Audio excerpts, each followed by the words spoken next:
c'était un petit peu la confrontation de Zemmour, le visionnaire, face à Pécresse, la gestionnaire. Est-ce qu'elle va oser attaquer? Est-ce que Zemmour est capable, dans un débat, peut-être d'arrondir les angles? Pour moi, c'était ça l'enjeu de ce débat.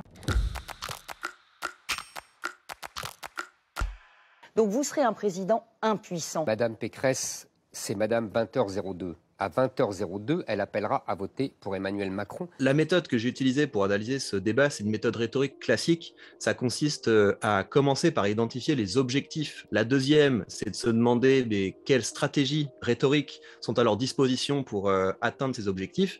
Et la troisième étape, c'est de regarder le débat en vérifiant quelles sont les stratégies qu'ils ont effectivement utilisées. Ce qui est très intéressant avec Éric Zemmour, c'est qu'il surprend par sa capacité à être au niveau quand il est dans un débat avec des professionnels de la politique. Et ça, c'était pas du tout gagné. Il a très bien tenu l'échange face à Mélenchon. Il a véritablement changé de dimension. Donc ça veut dire que la candidature de Éric Zemmour s'est crédibilisée. Mais il faut se rendre compte que c'était pas du tout gagné. Donc c'est vraiment, c'est en quelque sorte un exploit rhétorique pour Zemmour d'avoir réussi à accomplir ça. L'enjeu de Pécresse, c'était un enjeu de survie. Je pense que beaucoup se souviennent du meeting, le meeting Commedia dell'Arte, où c'était un petit peu après la catastrophe dans son équipe de campagne, parce qu'elle s'était un peu ridiculisée. Et donc la question, c'est est-ce qu'elle peut rebondir après ça? Quand on regardait ce qui se disait dans son équipe de campagne, c'était quand même que les gens n'y croyaient plus trop. C'était un petit peu le combat de la dernière chance, et on disait que si Valérie Pécresse arrive tant bien que mal à résister, à pas se faire complètement écrabouiller, ce sera déjà très bien. Donc c'était ça l'enjeu de Valérie Pécresse, c'était de faire jeu égal avec quelqu'un qui serait dans la confrontation. Pour moi, il y a eu un premier temps du débat où Zemmour a fait ce qu'il sait bien faire, à savoir il a attaqué. La stratégie qu'il avait, c'était de montrer que Valérie Pécresse était une girouette. Un jour, vous êtes pour lutter contre le grand remplacement. Le lendemain, vous dites que le grand remplacement n'existe pas. Moi, vous prenez mes mots et puis après, vous ne les assumez pas. Non. Par exemple, le grand remplacement. On va y venir. Madame Pécresse. Mais oui, Madame Pécresse. Je suis désolé de vous dire, votre double jeu apparaît là aux yeux des Français. Madame Pécresse, c'est Madame 20h02. À 20h02, elle appellera à voter pour Emmanuel Macron, car c'est la même. C'est le clone d'Emmanuel Macron. Elle fera exactement la même politique. Mais ce qui est intéressant, c'est que Pécresse, assez rapidement, a offert du répondant. De toutes les façons, l'immigration zéro, personne ne l'a fait, personne ne la fera jamais. Donc vous serez un président impuissant. Quand on est sous influence de Poutine, on ne peut pas se dire patriote. Et c'est pour cela, Monsieur Zemmour, que vous êtes décrédibilisé pour présider la France. Moi, je voudrais savoir quel est le Éric Zemmour que j'ai en face de moi. Son idéologie l'a conduit à se tromper sur tout. L'immigration, j'en parlerai. Monsieur Zemmour dit n'importe quoi. Avec Éric Zemmour, tout est foutu. Si bien qu'on a eu un effet que j'avais pas vu depuis le débat du second tour entre Emmanuel Macron et Marine Le Pen, à savoir un débat qui partait absolument dans tous les sens. Les journalistes n'arrivaient pas à tenir le temps. Pourquoi?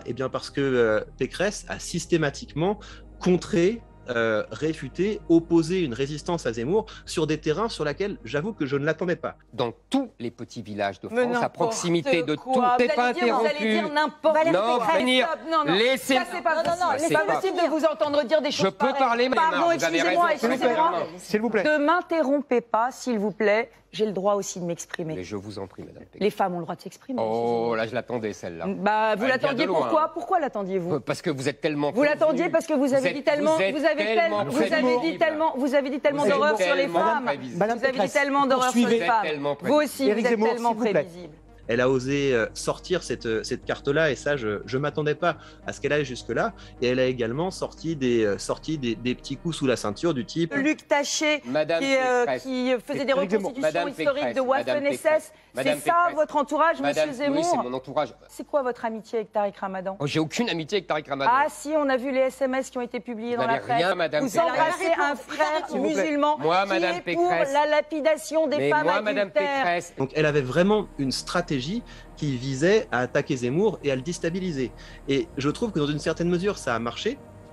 parce que j'ai vu Éric Zemmour avoir des comportements que je n'avais pas vus depuis un certain temps. À beaucoup de reprises, il persiflait, il se moquait de son adversaire, il faisait des grands gestes.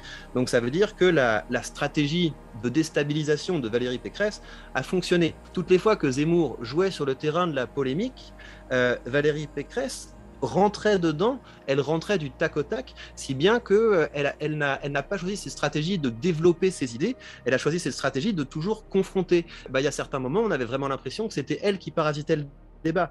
Et donc ça, c'est étonnant. J'imagine que c'était la stratégie qu'elle avait, que c'était une stratégie délibérée, parce qu'elle avait des fiches. Elle avait des fiches sur des choses qu'elle pouvait sortir à un moment donné pour pouvoir déstabiliser Zemmour, pour pouvoir l'agacer. C'est Pécresse qui est passée d'une gestionnaire sage à une candidate pugnace. Et donc, en ce sens, la stratégie qui s'est déroulée, c'est plus celle de Pécresse que celle de Zemmour. Pour moi, l'attaque la plus forte d'Éric Zemmour, c'est quand il a utilisé ses connaissances historiques pour traiter Valérie Pécresse de gaulliste de pacotille. L'esprit gaulliste, c'est défendre la liberté, la démocratie. La tradition gaulliste, c'est justement le rapprochement avec la Russie. Madame Pécresse, la gaulliste, qui cite Jean Monnet, son ennemi juré. Encore une fois, vous n'êtes une gaulliste de pacotille. C'est ça une des forces d'Éric Zemmour, c'est qu'il a, vu qu'il s'est beaucoup intéressé à l'histoire, il a cette capacité à mettre ses interlocuteurs en contradiction face à la vérité historique. Je dirais qu'il n'y a pas de gagnant clair dans le sens où quand un débat devient un tel brouhaha, c'est assez mauvais pour l'image des deux candidats. Par contre, quand on regarde les objectifs qui étaient annoncés au départ avant ce débat, eh bien, du côté d'Éric Zemmour, il y avait quand même cette idée, on va la laminer tellement qu'elle va faire 8%, alors que du côté de Pécresse, c'était beaucoup plus prudent. C'était si on arrive à offrir un peu de répondants, ce sera déjà une victoire. Donc, en ce sens, il n'y a pas de gagnant net. Par contre, je dirais que Pécresse a été plus capable d'atteindre ses objectifs qu'Éric Zemmour.